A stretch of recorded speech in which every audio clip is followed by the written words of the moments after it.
What's up everybody, Rocket here, and today I want to talk to you about the top 7 mistakes that rookie AT thru-hikers make while hiking the Appalachian Trail.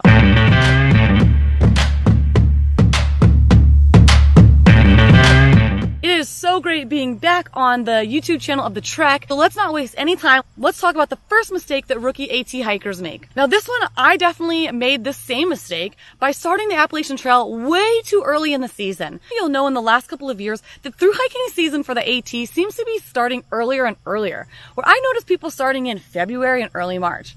I was one of those people that also started in early March 10th to be exact. I would not recommend starting the AT at least until April. Mid-April would be a great starting point. You're going to bypass a lot of that winter weather in the south, but still get relatively great weather in the northern part of the Appalachian Trail. So number one mistake, definitely starting way too early. You guys, if you remember from my vlogs on the AT, I was miserable the first couple of weeks. I was always cold, my face swelled up, I just looked a hot mess, and I felt a hot mess as well. So first mistake, definitely starting way too early in the hiking season.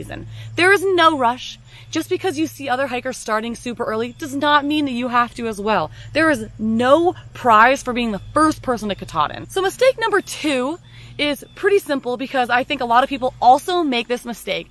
They think that they can go out on the AT with one pair of shorts, one pair of socks, and nothing else and a tarp, and they're going to survive. So mistake number 2 is significantly underpacking for the Appalachian Trail. I know that when I started the AT, I thought hiking in a t-shirt and shorts would have been a great idea in March. Come to find out, it is still winter in the south. Just because it's in the south does not mean it's going to be summer year round. So I didn't pack anything extra. I didn't have hiking pants. I had my rain pants, my pajama pants, and a pair of shorts. I was miserable.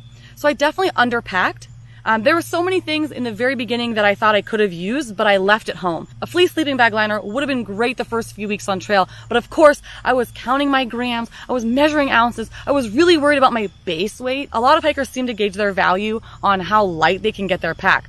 Don't get me wrong, I definitely try to lighten my pack in between each trip. I try to cut out the things that I don't need. But I also think that when you're starting on the Appalachian Trail, those extra few ounces and those extra few pounds are not gonna hurt until you figure out what you'll need to help give you a little bit extra comfort while you're settling into life on the AT. If I can give you one bit of advice on this second mistake, it is do not worry about grams. Yes, they add up to pounds, but unless your pack is 70 pounds, it's gonna be okay. You can send things home at every town you get to. And you're gonna eventually start packing out pounder beers anyway. You shouldn't really be that concerned with grams when you're packing out a 16-ounce PBR from town. Mistake number 3 is the exact opposite of mistake number 2.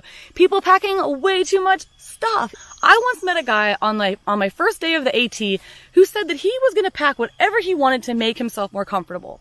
This man had a legitimate wooden and metal hatchet strapped to his back. His pack was easily 80 pounds. His dog's pack was way too heavy for the dog as well. And he said that he had 3 extra pairs of boots. He had things that there's absolutely no necessity for on the Appalachian Trail. There is no reason that your pack needs to weigh more than 30 pounds comfortably. If you're researching gear and finding the best suitable thing for your needs, there's no reason why your base weight should be 60, 70 pounds. There's just no reason. Not to mention, your knees will thank you when your pack is not 60 pounds. So I'm just saying, there's no reason to pack out the hatchet, the extra pair of boots, the pot, the pan, the mattress. You don't need all that stuff. With proper research, you can survive fairly comfortably with a base weight around 20 pounds, which is what my base weight was to start the AT, and I thought it was perfect. Mistake number 4 is knowing when to take a break. So you guys will remember if you watch my vlogs that about halfway through the Appalachian Trail, I got off trail to attend a wedding. But a week before I got off trail for the wedding, my left knee started really hurting to the point where I limped into Harper's Ferry. Some of those last miles into Harper's Ferry were some of the most excruciating for me on trail because my knee hurt so bad. I took 2 weeks off, but I had been having knee problems for weeks leading up to that, off and on. So I just didn't want to quit because for one, I knew I was already going to be off trail for this wedding, and 2, I did not want to leave my family. I loved the people I was hiking with. And I think a lot of that was I spent all of Virginia just really bagging miles and really just pushing my body to see how fast I could get through Virginia. I loved the challenging aspect for me physically. It was great. However, when I started having some knee pain, I just pushed it off. I took ibuprofen. I didn't listen to my body.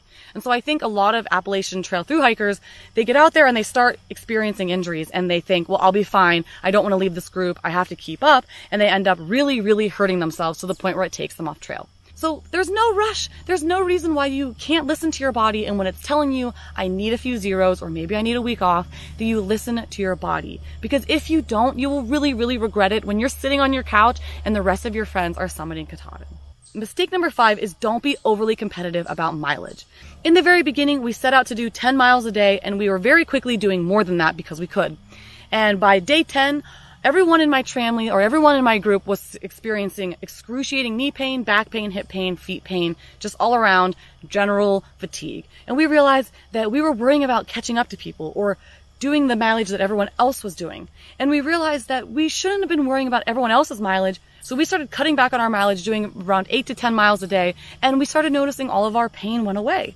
So instead of focusing on what you're seeing other people do on Instagram, on Facebook, or your other friends that are doing it, or people that did it before you, there is no reason why you have to calculate mileage like it's life or death. I made this mistake where in the very beginning, my family wanted to do slower miles, and at first I was okay with that until we hit Virginia, and we were still doing these 14, 15-mile days.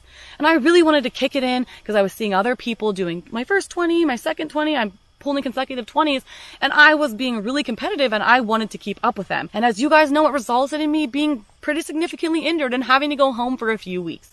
So although you do need to plan your mileage accordingly for resupplies, there is no reason to be overly competitive. You will all reach Katahdin when it is your time, and trust me, do not rush that journey because it is one of the best things you'll ever do in your life. And the minute you come home, you will miss it like none other. Just enjoy it. I wish I could go back and tell myself this a year and a half ago, is just enjoy it. There is no reason to rush it. You will get there when it's time to get there, and you will miss it every day after you get off trail. Mistake number 6 is a little funky. I felt like this was more of a mistake I made before I left for the trail, however can still happen while on trail. A lot of people think of the Appalachian Trail as this romantic adventure, this amazing escape, and it very much is. However, if you think you're going to go out there and feel great all the time, smell great all the time, if you think you're going to be this regal statue of just perfection, don't get it twisted. There were so many F-bombs I dropped on trail. I screamed at mosquitoes. I screamed at trees. I screamed at myself. I screamed at the rain. I did not always have myself composed, and having this romantic idea of the trail can really limit the way you enjoy the trail. Mistake number 6 is romanticizing the trail. A lot of the vlogs and the videos and the documentaries and the books, they just make it seem so powerful, and it is. However, it's also terrible at times. It is miserable. You smell like a dead carcass rotting in the sun. You feel like a dead carcass rotting in the sun. You slip, you slide, you cry, you scream. It can be just terribly ugly. So my mistake number 6 is do not romanticize the trail. It is a tough bitch, and she will cut you down, and she will remind you every day that she is the boss. So although you should have these great and wonderful emotions when you think about the AT and possibly hiking the AT, but do not romanticize the experience because it is very, very tough. And my last mistake, mistake number 7, this one is the most important because this was one of the biggest mistakes that I made on trail out of the entire time, doubting yourself.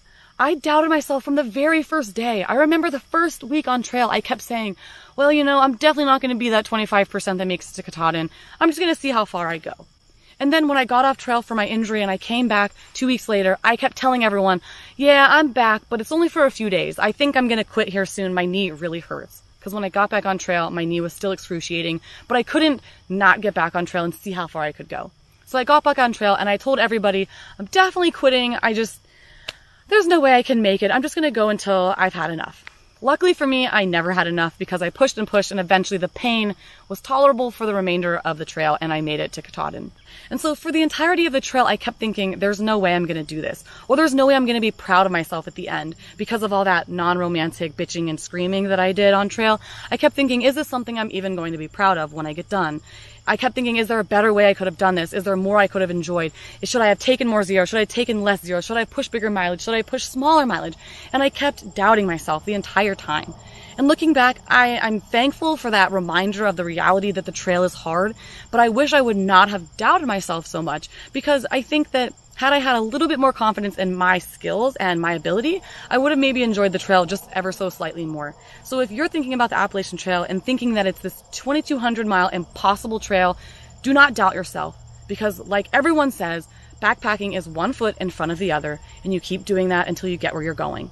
And it doesn't have to look the same as everybody else's. If you want to take zeros, you take zeros. If you want to push miles, you push miles. If you want to have a tramley, have a tramley. If you don't, then don't. But don't you dare doubt yourself because doubt is the enemy of success. So if you're going to doubt yourself, there's no way you're going to succeed unless you continually remind yourself that although I feel like I'm not capable, I have to be. And you just have to keep reminding yourself that although it's hard and although you feel like you're going to quit, you just never will. As a rookie, there's always mistakes to be made. And even if you are the most prepared hiker in the world, you will still make a mistake. You'll still drop your phone into a waterfall. You'll still get a blister. You will still eat that uncured salami and have a bellyache climbing up Mount Everett. You will still make mistakes. So whatever you're going to do the research, enjoy it, have fun, and just learn to laugh at yourself, because we all know type 2 fun means you're going to laugh 6 months after the fact when you're telling your story to your friends. I just want to say thank you so much for the trek, for having me on. It feels so good to be back on this channel. And for now, this is Rocket, signing off.